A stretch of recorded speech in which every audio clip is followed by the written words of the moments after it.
Did FBI Director Kash Patel just rewrite the rules of congressional oversight right in front of Senator Dick Durbin, or did we just witness the collapse of institutional accountability? A highly dedicated individual can spend decades serving their nation, flying combat missions in hostile skies over Afghanistan, leading Marines into the chaotic theater of active war zones, and aggressively investigating corruption at the highest echelons of government, only to be abruptly dismissed with a single, uninformative sheet of paper. There is no stated cause, no due process provided, and remarkably, no name attached to the final decision other than an illegible signature from somewhere at the top of the command chain. When answers are demanded regarding why this happened, the response is a deafening silence that is thinly disguised as standard bureaucratic procedure. This chilling reality is exactly where our story commences, because the events that unfolded inside that Senate hearing room transcended a mere clash of personalities between a veteran senator and a newly appointed director. It served as a profound test of whether accountability still holds any true meaning when it involves the highest levels of federal law enforcement, and whether the established rules that strictly govern thousands of field agents are still applicable when the ultimate decisions emanate directly from the top tier of leadership. At the very center of this unprecedented test sat Kash Patel, the director of the FBI, who found himself facing intense questions from a man who has spent nearly 3 decades navigating the complexities of that exact room. Senator Dick Durbin is a figure who understands with crystal clarity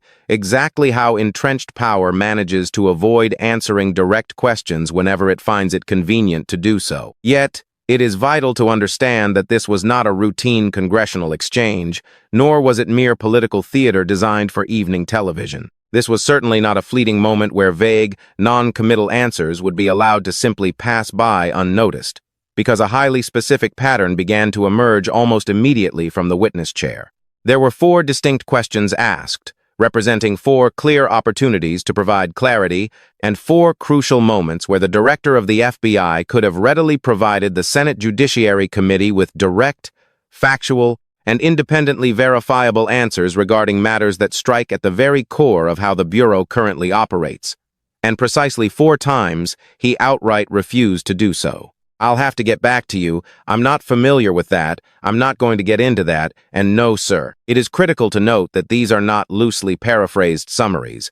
These are the director's answers quoted verbatim, now permanently enshrined into the official congressional record. These identical responses were repeated systematically across entirely different topics, carrying vastly different stakes and holding profoundly different implications for the nation. When you meticulously line these responses up right next to each other, something begins to take a definitive shape that is infinitely more important than any single isolated question. This narrative is no longer about one missing answer.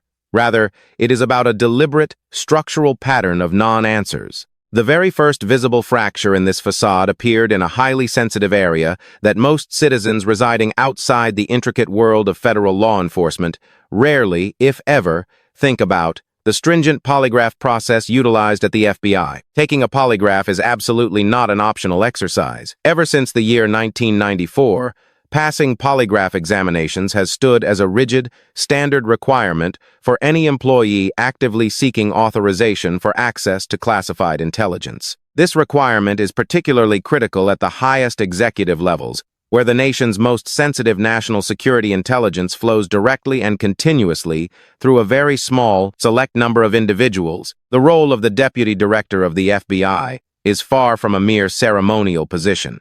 That specific role fundamentally includes unrestricted access to the President's daily brief, which is comprised of highly classified intelligence derived directly from pivotal agencies like the CIA and the NSA, serving as the raw material that ultimately shapes monumental decisions made at the absolute highest levels of the United States government. Therefore, when Senator Durbin directly raised a probing question based upon what he firmly described as highly credible internal sources, it was definitely not a casual or passing inquiry.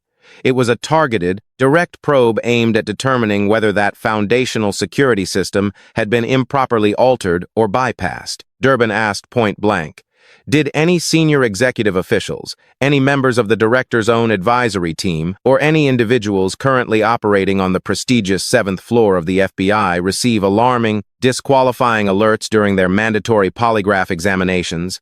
The question presented was brilliantly clear, requiring only a simple yes or no and absolutely nothing more. Director Patel's response was incredibly swift, yet entirely indirect.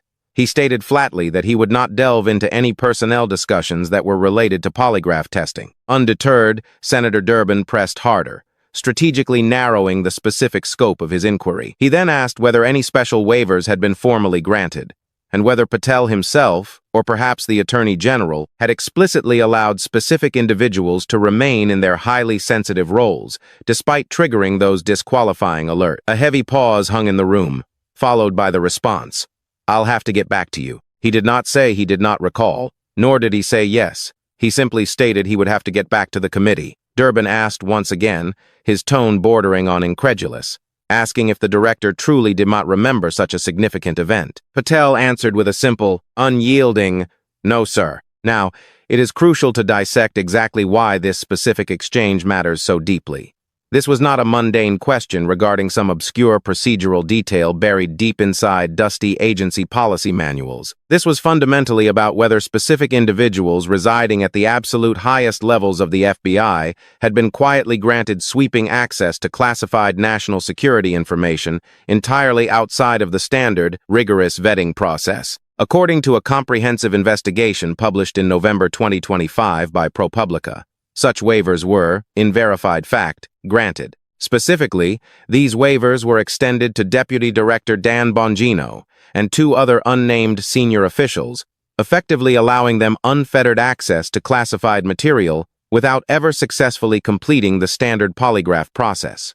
Furthermore, former senior FBI officials who were interviewed during that comprehensive report explicitly stated that they could not recall a single comparable instance occurring at that high of a level during any prior administrations. While the FBI publicly rushed to deny that anyone had technically failed a polygraph, and Bongino himself publicly stated that all of his background requirements had been fully met, there remains a critical, glaring detail that simply does not fade away. The actual existence of the waiver itself was never genuinely disputed by anyone involved. This undeniable fact creates a very simple, yet entirely unavoidable question. If the standard vetting process was indeed followed perfectly, why on earth was a special waiver necessary in the first place? That specific question did not receive anything resembling an answer in that Senate room, and as the hearing progressed, it was certainly not the last time the committee would be left in the dark. Senator Durbin did not stop his pursuit of the truth there. Instead, he seamlessly shifted his focus to something that was arguably even more volatile and publicly concerning. He brought up explosive public statements that had been made by that very same newly appointed deputy director regarding an active, ongoing federal investigation. Specifically, he addressed the deeply controversial claims that the dangerous explosive devices discovered placed outside of both Democratic and Republican national headquarters on the infamous date of January 6th were somehow deliberately planted as part of an elaborate, orchestrated setup. It is paramount to remember that this was not idle speculation quietly whispered in private corners. This was a loud, very public claim made by Bongino before he officially joined the ranks of the FBI, directly commenting on a highly sensitive, active federal investigation. Senator Durbin looked directly at the director and asked a straightforward question. Exactly what tangible evidence exists to support such an extraordinary claim? Director Patel did not deny that the question was valid, nor did he reject its underlying premise. Instead, he masterfully reframed the entire conversation, forcefully pointing directly to Bongino's extensive professional record. He highlighted 15 years serving as a dedicated Secret Service agent, 5 years working as a police officer, amounting to 31 years of combined, commendable public service. He passionately argued that the vocal critics were unfairly and maliciously dismissing that impressive record. However, when pressed once again by Durbin, when the sprawling question was surgically narrowed down to its absolute simplest form, asking if he possessed no evidence, Patel responded with a stunning assertion. "I've got a lot of evidence and I'll give it to you when I can," he stated. That astonishing remark is now a permanent part of the official congressional record. It is a bold claim possessing evidence, yet completely lacking in any supporting detail, devoid of any provided documentation, and noticeably lacking any specific timeline for when it might be revealed. Compounding this issue is the fact that the underlying investigation, according to Patel's own sworn statement, remains entirely active and ongoing. So, The deeply troubling situation logically becomes this. The sitting Deputy Director of the FBI made a wild public claim regarding a sensitive federal investigation. That exact investigation is currently being actively conducted by the very bureau that he now helps to lead, and the ultimate director of that bureau openly told the United States Senate that he possesses evidence verifying the claim, but simply cannot provide it to them. That sequence of events does not represent closure, and it certainly is not a resolution. It is a massive, gaping open loop, and Senator Durbin recognized the danger of it immediately. Senator Dick Durbin was determined to maintain the momentum of the hearing, recognizing that this historic session was meticulously constructed around more than just a single controversy. It was a layered inquiry, methodically built to test various facets of the FBI's institutional credibility by addressing a continuous series of critical issues. As the session progressed, Durbin's questioning cut toward the center of public trust, diving into the notoriously murky and painful history of the Epstein files, a topic that has lingered in the public consciousness for years, fueled by speculation and demands for transparency. Durbin pointedly asked whether Director Kash Patel was aware of a specific whistleblower who allegedly informed the Attorney General that the FBI's New York field office was intentionally withholding records related to Jeffrey Epstein. The director's response arrived with practiced speed. "I'm not familiar with that whistleblower." Refusing to let the matter rest, Durbin repeated the question with the exact same wording, only to receive the exact same deflective answer. There was no hesitation or offer of elaboration from Patel. There was only a total and unyielding absence of information. Durbin then introduced another complex layer, recounting how the FBI had been directed in March to review approximately 100,000 sensitive Epstein-related documents under a remarkably short deadline. Reports indicated that agents were specifically instructed to flag any material referencing the president's name. This rushed process culminated in a July 7th memorandum issued jointly by the Department of Justice and the FBI, which concluded there was no incriminating client list, no evidence of blackmail, and no basis for further investigation. Shortly thereafter, the DOJ announced it would release no further documents. The senator asked a disarmingly simple question. Why was this monumental case closing memorandum left entirely unsigned? Patel's response was sharp, almost sarcastic, asking if Durbin would prefer the use of an autopin. He argued that the document carried the insignia of both agencies and provided transparency that previous administrations had failed to deliver. However, Durbin was not asking about branding, he was asking about accountability, who actually stood behind the conclusions of a document that effectively closed one of the most scrutinized investigations in modern memory. Patel's evasive answer was simply that many individuals were involved. When pressed for a lead author, he merely stated that the Attorney General leads the DOJ and he leads the FBI. This absence of a signature was no minor detail. When responsibility becomes diffuse, accountability becomes optional. It was at this juncture that a pattern of non-answers became impossible for any observer to ignore. Across subjects ranging from polygraphs to active investigations and personnel decisions, the director's responses followed a predictable structure: deflect, delay, defer, or deny familiarity. This consistency suggested a deliberate strategy of non-engagement. The issue rapidly escalated into a larger question about what is being withheld from the American people. Durbin shifted the focus from abstract policies to real human consequences, invoking the names of Chris Meyer and Walter Gardena. These were not faceless bureaucrats, but decorated veterans with impeccable service records. Chris Meyer, an Air Force veteran with over 350 combat hours, had received the FBI Medal of Excellence in 2024 for investigating senior-level corruption. Walter Gardena, a Naval Academy graduate and Marine Corps officer, had led over 100 Marines in combat during the 2003 invasion of Iraq. Between them, these two men represented over 55 years of selfless service. Yet, on the 8th of August 2025, both were unceremoniously terminated with a one-page document that provided no advance notice, no stated cause, and no formal explanation. When Durbin asked for an explanation, Patel's response followed the established pattern.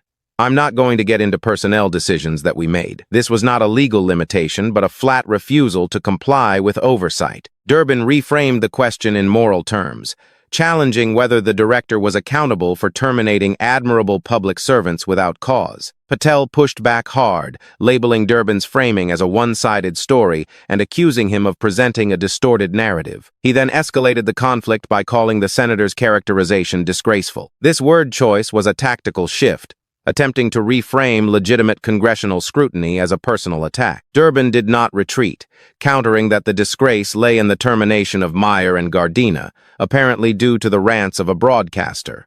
Patel's response was equally direct. That is your opinion. It is not a fact. The room was left with two diametrically opposed realities. One grounded in documented service records and a cause-free termination letter, and the other grounded in an assertion of secret reasons that would not be shared. The credibility gap widened further with the existence of a federal lawsuit filed in September 2025 by 3 former senior FBI officials. The complaint alleges that Patel privately acknowledged some of these terminations were potentially in violation of FBI rules, but claimed he had no choice due to pressure from superiors. However, under oath in the hearing, Patel denied these allegations, stating that all termination decisions were his own and were based on evidence available to him. This created 2 irreconcilable accounts. One allegedly confessed in private, and the other stated defiantly under oath. There was no document or explanation provided to bridge this gap, leaving the public to grapple with 2 incompatible versions of reality. In such a profound contradiction, the burden of truth shifts back to the person with the authority to resolve it. Yet that resolution never arrived. By this stage, the pattern of evasion was no longer subtle, it was structural. Across internal vetting, public claims about investigations, the handling of sensitive files, and personnel terminations, the director's responses followed the same trajectory of deflection and denial. Consistency in this context is not neutral. It indicates a method of answering designed to avoid accountability. In a democratic society, information is the lifeblood of oversight. When that mechanism is repeatedly interrupted under oath, the interruption itself becomes the primary story. Durbin spent the final segment of his time meticulously documenting what was asked and what was not answered.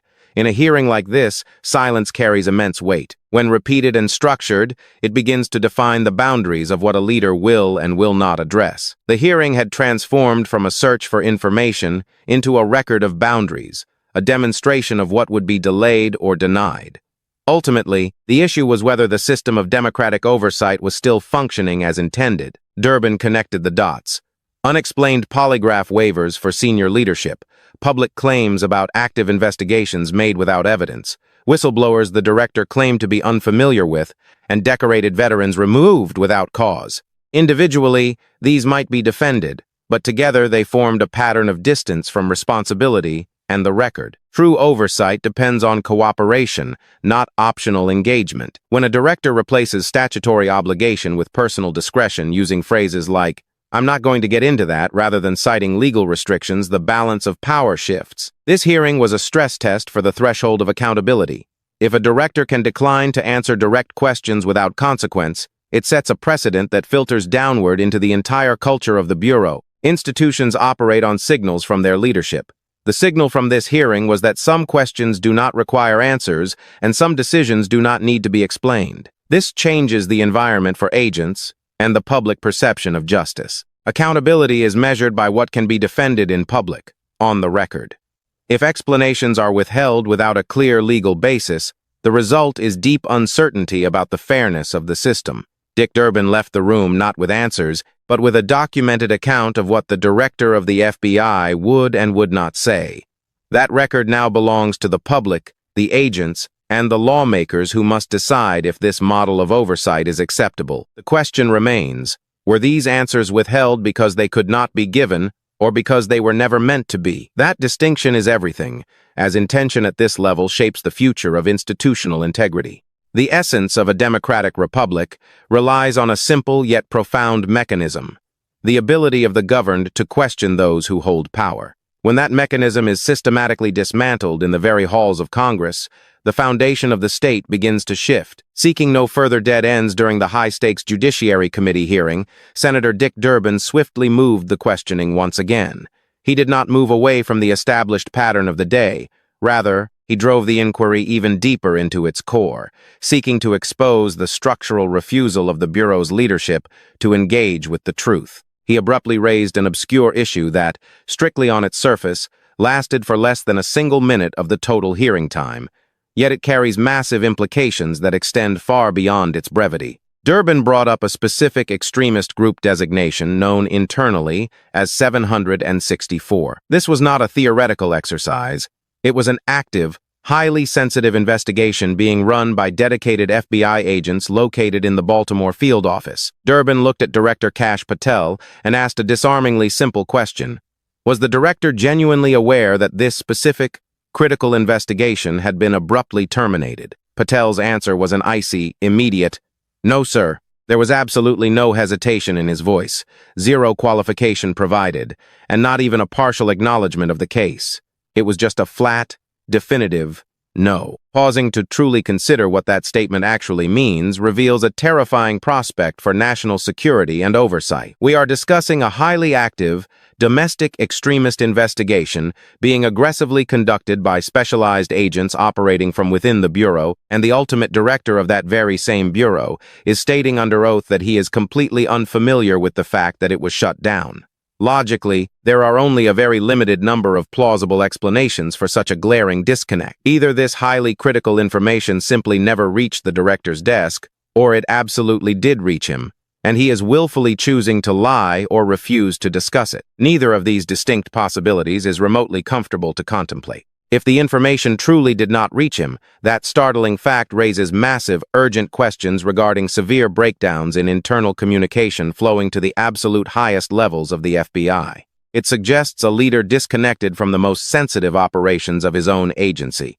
Conversely, if the vital information did in fact reach him, then we are forcefully thrown right back into the exact same deceptive pattern that had already defined every other tense exchange throughout the lengthy hearing. Understanding the ticking clock and the futility of an immediate verbal pursuit, Durbin wisely chose not to fiercely press for further details in that exact moment. He verbally noted the strict time constraints governing the committee and instead formally requested a detailed, written response to be submitted for the permanent record. Patel casually agreed to the request, and that is precisely where the brief verbal exchange ended. But that is certainly not where the lingering question ends, because the promise of a future written response is absolutely not the equivalent of providing an immediate, truthful answer while sitting under oath. Until that promised written response is actually provided and scrutinized, the official record remains frustratingly incomplete. It is yet another massive gap, another loose, unanswered thread dangling in the wind. By reaching this late point in the arduous hearing, the pattern of evasion was no longer remotely subtle. It had proven itself to be entirely structural. Across four vastly separate and crucial domains encompassing internal security vetting procedures, bold public claims regarding major federal investigations, the proper handling of incredibly sensitive historical case files, and the unexplained termination of highly decorated career personnel, the director's responses strictly followed the exact same evasive trajectory. The strategy was clear. Deflect the underlying premise, severely limit the scope of the inquiry, indefinitely delay the actual answer, or simply flat-out deny any familiarity with the topic at hand. This was not done randomly or occasionally. It was executed with chilling consistency. Maintaining consistency in this specific context is absolutely not a neutral act. When the exact same evasive type of answer stubbornly appears across wildly unrelated, critical topics, the narrative fundamentally stops being about any individual question. It suddenly starts being entirely about the deceptive method of answering itself. This stark realization forces us to confront a profoundly different kind of question. We are no longer asking what actually happened in each of these specific, controversial cases. Instead, we must ask what this rigid pattern of evasion inherently tells us about how critical information is actively being handled at the very top echelons of the Bureau. In the context of a democratic society, information is not merely just raw data. Information is the absolute lifeblood of accountability. It is the sole mechanism through which vital congressional oversight actually functions. When that crucial mechanism is intentionally interrupted repeatedly, utilizing the exact same tactics while sitting under oath in a highly formal congressional setting, it absolutely ceases to be a minor procedural detail. The interruption itself becomes the primary story.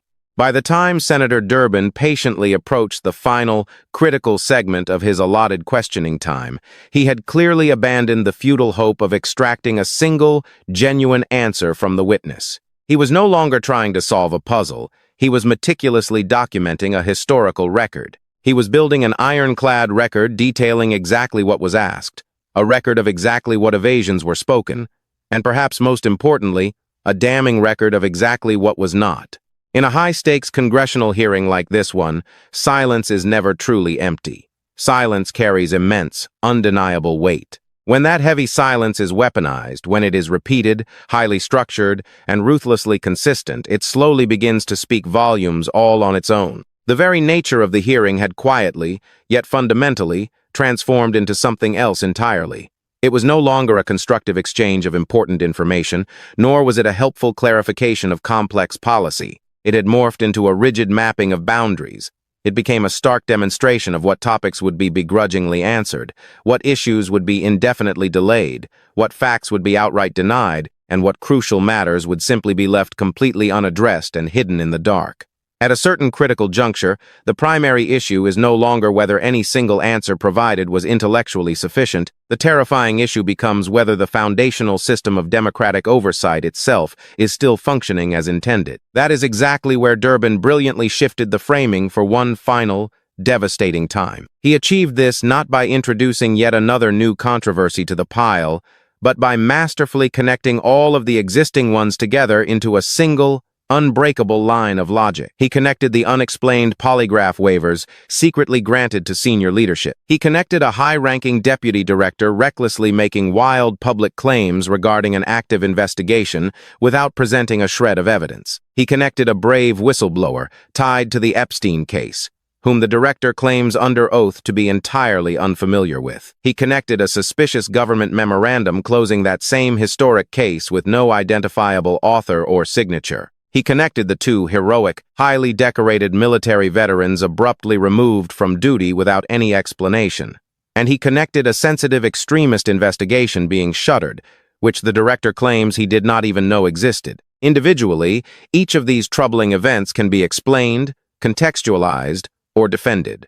But together, they form an undeniable pattern. Patterns are where oversight begins to matter because oversight is designed to detect consistency. The consistency in this case appears in the responses. "I'll have to get back to you. I'm not familiar with that, and I'm not going to get into that." These three slight verbal variations serve one unified, singular function: creating distance. It is about manufacturing distance from the messy specifics, engineering distance from personal responsibility, and building distance from the permanent, official record. When that calculated distance is successfully maintained across every single category of questioning posed by the Senate, it forces the public into an entirely different kind of analysis. This is no longer merely a legal debate, it is a fundamental structural crisis. The FBI is not just another ordinary federal bureaucracy. It is the central node of domestic law enforcement and counterintelligence in the United States. It operates almost entirely on a foundation of public trust. Trust that its investigations are conducted without bias. Trust that its processes are consistent. And trust that its leadership is accountable when questioned under oath. When that sacred trust is severely tested, it is not tested through statements of principle, but through clear, specific, and verifiable answers. What happens to a democracy when those required answers are blatantly replaced by calculated deflection? What happens to the system when vital congressional oversight slams into a brick wall of repeated non-engagement? Understanding the distinction between legal boundaries and discretionary ones is vital. There are valid times when a director cannot answer due to classification or legal constraints, using language such as "I cannot discuss that in this setting." However, I'm not going to get into that is not a legal boundary. It is a discretionary one built on personal defiance. When arrogant personal discretion replaces statutory obligation, the delicate balance of power dangerously shifts. True oversight depends on required cooperation, not optional engagement. The implications extend beyond any single controversy. They reach the threshold at which accountability stops functioning. If the director can decline to answer without immediate consequence, the crisis becomes one of precedent about what becomes acceptable and normalized. Once normalized at the executive level, this culture filters downward into field offices and investigations nationwide. Institutions operate on signals from leadership.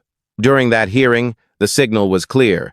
There are questions that do not require answers, and decisions that do not need to be explained. In accumulation, this changes what agents expect and what the public perceives.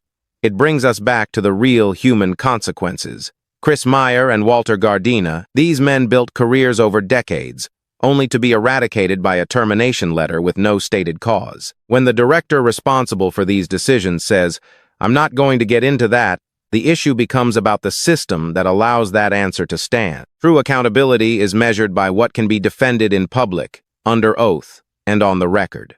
If that defense does not occur, what remains is paralyzing uncertainty about fairness and the rule of law. This is the point where the narrative moves from political exchange to institutional integrity. Institutions fail incrementally through small changes in behavior, a question not answered here, a decision not explained there, until eventually, the pattern of evasion becomes the defining feature. This pattern is now documented for history in the congressional record. It serves as a reference point for future oversight and future directors. When the truthful answers stop coming, they are replaced by interpretation. The record gets filled by the conclusions of the public, agents, and lawmakers. Avoidance, repeated with precision, becomes evidence of a line the director will not cross, inviting scrutiny not just of what happened, but of why it cannot be explained. In a system of checks and balances, explanation is the mechanism through which power justifies itself. When that mechanism fails, it results in the slow, toxic erosion of the state. By the end of the hearing, the blueprint for navigating oversight without engaging it was clear. Whether this blueprint is accepted or corrected will determine the future of accountability. If this becomes the model, the Senate Judiciary Committee is reduced from an investigative body to a recording body, helplessly documenting the absence of truth. Dick Durbin left that room with a documented, time-stamped account of what the director of the FBI would say and what he would not. This record now belongs to the public and to the institutions that depend on the credibility of these answers. The lingering question is not hidden. Are these answers withheld because they could not be given or because they were not meant to be? That distinction is everything. One points to limitation, the other points to intention. When the most consistent answer from the highest law enforcement official in the country is not an answer at all, the future of the republic itself is what hangs in the balance. A man can serve his country for decades, flying harrowing combat missions over Afghanistan, leading Marines into the center of active war zones, and investigating corruption at the highest levels of government, only to be dismissed with a single sheet of paper that provides no explanation, no cause, and no due process. In such a system, the only thing attached to a life-altering decision is a signature at the top of the chain. And when the public asks why, the answer is a silence disguised as bureaucratic procedure. This is not merely a story of one hearing. It is a test of whether accountability still has meaning at the highest levels of federal law enforcement. At the center of this test sat Kash Patel, the director of the FBI, facing questions from Senator Dick Durbin, a man who has spent nearly 30 years in that room and understands exactly how power avoids answering questions when it chooses to. What occurred was not routine political theater. It was the emergence of a structural pattern of non-answers that began almost immediately. 4 questions were asked, providing 4 opportunities for factual, verifiable clarity, and 4 times the director declined to provide them. His response is, "I'll have to get back to you. I'm not familiar with that. I'm not going to get into that." And, "No, sir," were not paraphrases. They were verbatim entries into the official congressional record. When you line these up, a pattern takes shape that is more important than any single inquiry. It is a method of non-engagement.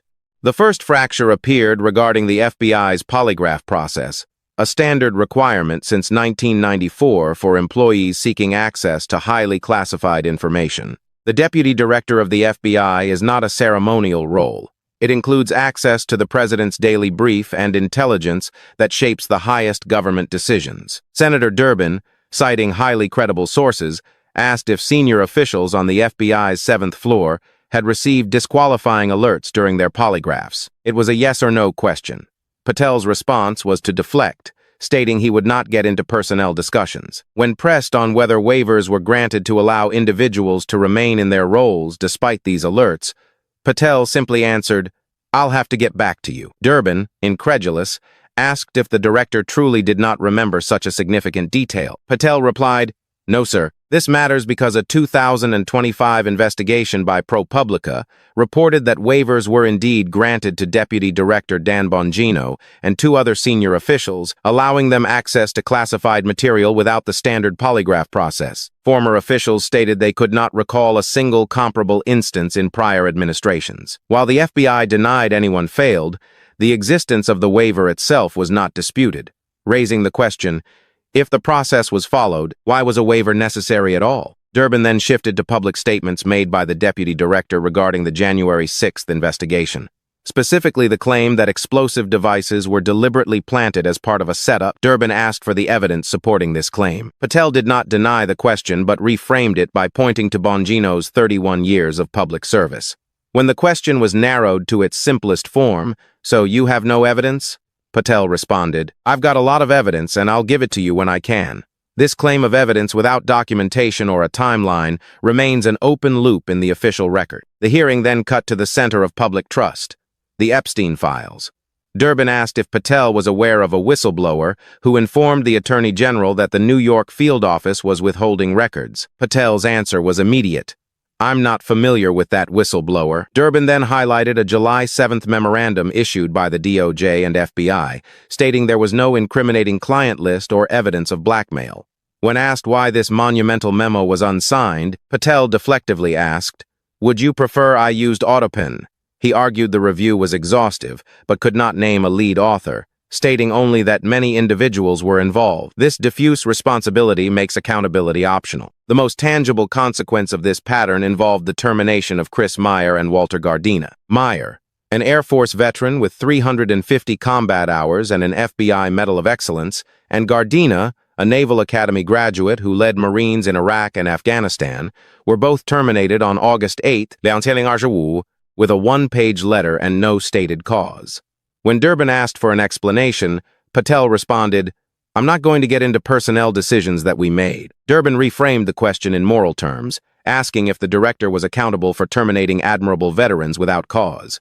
Patel called the characterization disgraceful and accused Durbin of a distorted narrative. Outside the room, a federal lawsuit filed by former officials alleges that Patel privately admitted some terminations potentially violated FBI rules but were done due to pressure from superiors. Under oath, Patel denied this, stating all decisions were his own. This creates two incompatible narratives, one private, one public, with no resolution provided to the Senate. Finally, Durbin raised the termination of an active extremist investigation, designation 764, in the Baltimore field office. Patel stated he was not familiar with its termination.